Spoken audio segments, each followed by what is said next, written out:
Pola pikir sistem dalam kemacetan lalu lintas.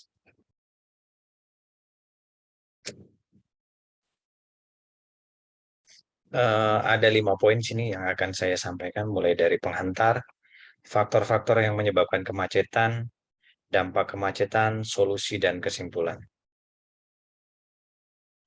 Pengantar, berdasarkan literasi mengenai pola pikir sistem. Sistem itu merupakan interaksi, kolaborasi, ataupun sharing dari beberapa elemen yang saling berhubungan satu sama lain dan memiliki tujuan dan batasan tertentu. Tidak ada satu elemen pun di dalam sistem yang tidak terikat baik secara langsung maupun tidak langsung. Kemacetan sendiri merupakan salah satu subsistem di dalam sistem berlalu lintas. Kemacetan akhir-akhir ini menjadi suatu masalah yang kompleks di mana tingkat pertumbuhan penduduk yang terus meningkat dan populasi dari kendaraan yang juga terus meningkat. Sedikit saya jelaskan mengenai perempatan Wojo. Kenapa saya ambil perempatan Wojo? Karena saya merasa walaupun kemacetan di perempatan ini belum terlalu signifikan ya, tapi saya sedikit rada concern dengan perempatan Wojo karena perempatan Wojo ini merupakan salah satu pintu masuk daerah wisata bagi mereka yang ingin berkunjung ke tempat wisata di Jogja bagian selatan pasti akan melintasi salah satunya perempatan Wojo. Juga merupakan jalur bagi para masyarakat untuk beraktivitas baik dari beraktivitas bekerja, sekolah ataupun aktivitas lainnya. Kemacetan di perempatan Wojo ini biasanya terjadi di pagi hari itu di bagian selatan dari perempatan dan sore harinya itu di bagian utara dari perempatan. Juga kadang di akhir pekan karena banyaknya wisatawan yang ingin berkunjung ke wisata di seputaran Jogja bagian selatan, biasanya di dua antara ruas jalan selatan maupun utara itu sering terjadi kemacetan. Kemacetan ini ada beberapa faktor menurut saya yang menyebabkan kemacetan di perempatan Wojo. Pertama itu peningkatan volume kendaraan.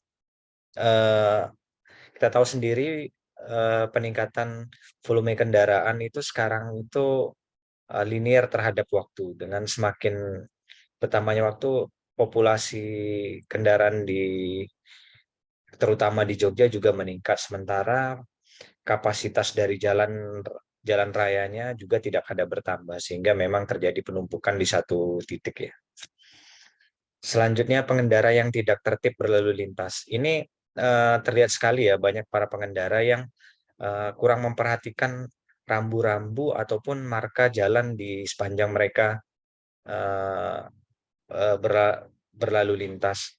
Sebagai contoh, di perempatan Wojo itu sewaktu akan menunggu traffic light itu berhenti, kebanyakan para pengendara mengambil jalur di mana kendaraan lain dari arah berlawanan itu yang merupakan jalur kendaraan arah berlawanan karena mereka melewati marka jalan itu sehingga akhirnya kendaraan yang akan lewat dari arah berlawanan bisa melambatkan kecepatannya ataupun akhirnya sampai terhenti.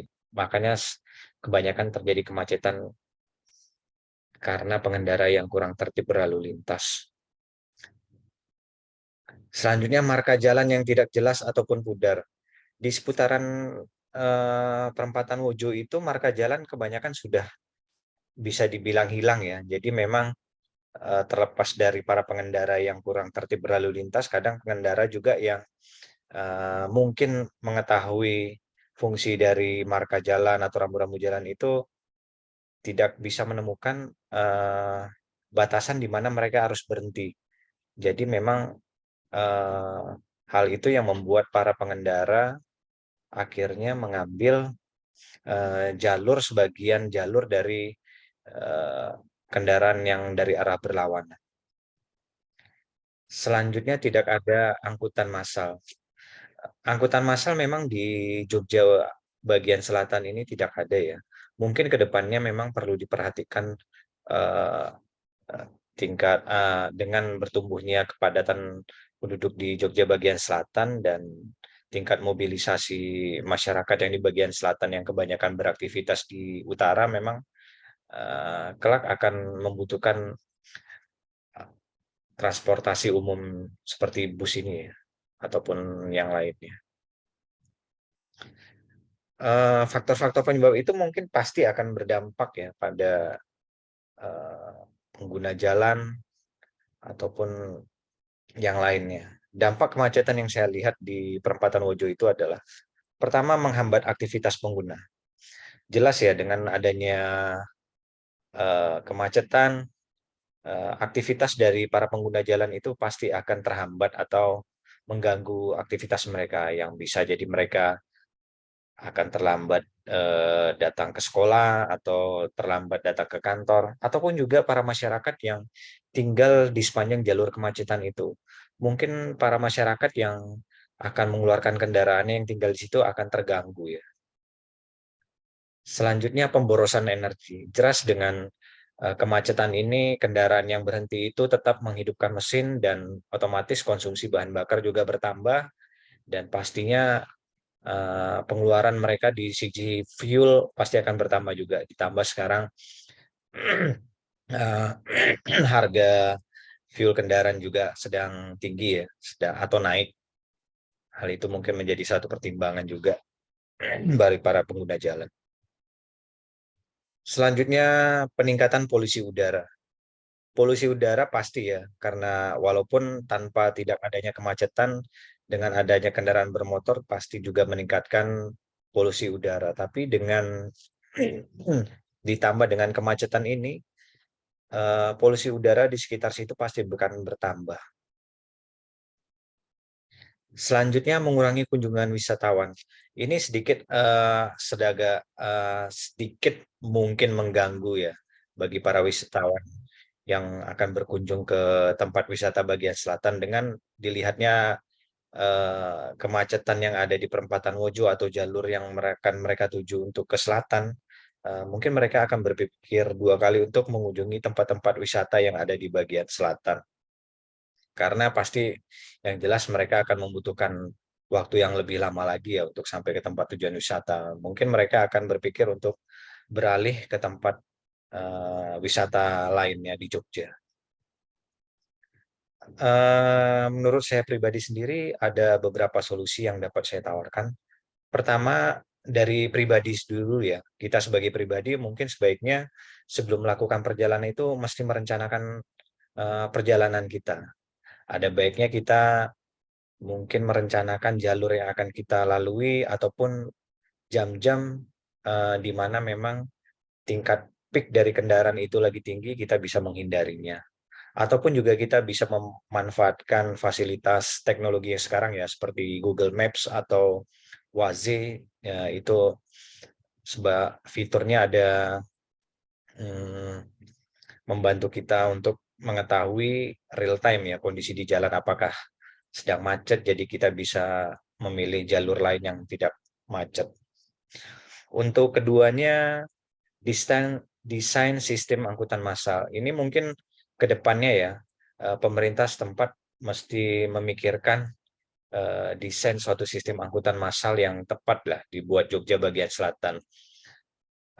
Untuk saat ini memang mungkin belum terlalu perlu ya, karena mungkin dilihat dengan populasinya yang belum terlalu signifikan banget. Tapi dengan kedepannya sepertinya perlu dibutuhkan suatu sistem angkutan massal yang terintegrasi ya. Mungkin pihak dari pemerintah setempat mesti merancangnya. Selanjutnya rekayasa lalu lintas. Rekayasa lalu lintas ini mungkin lebih kepada jika terjadi kemacetan mungkin saat weekend atau jam-jam sibuknya, aparat kepolisian atau yang berwenang dapat mengalihkan kendaraan-kendaraan lain yang akan melintas melewatin perempatan Wojo ke beberapa jalur seperti jalur ke Imogiri Timur ataupun ke jalur Parangtritis. Jadi ada alternatif lain lah.